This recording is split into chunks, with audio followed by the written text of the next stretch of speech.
But there's a more important reason that I would stop doing comedy right now. It really is the crowd, not you.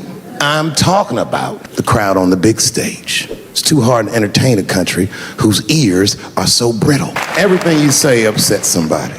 You know, I can remember when it all started. It was when I was doing Chappelle show. I used to do the show, and then on the weekends I do like concerts and like that. So I'm doing a concert, and there was a couple in the front row, beautiful couple. The wife was obviously Asian.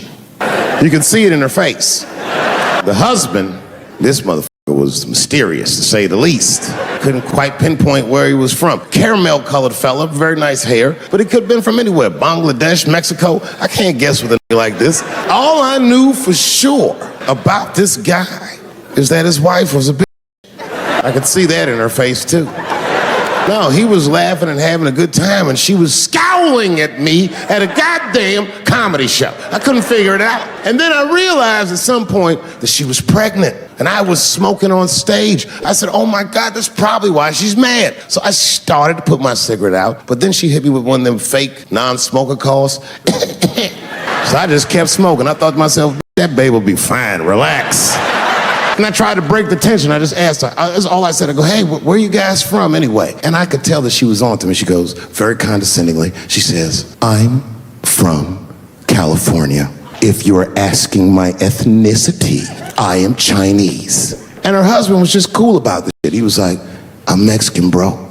I said, well, I'm sorry if I offended you by asking, but you're a very beautiful couple. And miss, there's no question that you're gonna give birth to the hardest working baby this world has ever seen. That's not a bad joke. She got very upset. She got up to leave immediately, but she didn't just leave. She had to take one last dig at me on the way out. I will never buy one of your DVDs again, Dave Chappelle. I said, ma'am, with all due respect, Chinese people don't buy DVDs. And the crowd went crazy. I didn't even think anything of it. And then just 3 days later, this lady sends a letter to my promoter telling him not to book me for shows anymore because I was, quote, racist, and I'm quoting her, insensitive to the nature of my interracial marriage. I was like, word, I was. If she had just done a little bit of research, she would know that I myself am in an interracial marriage.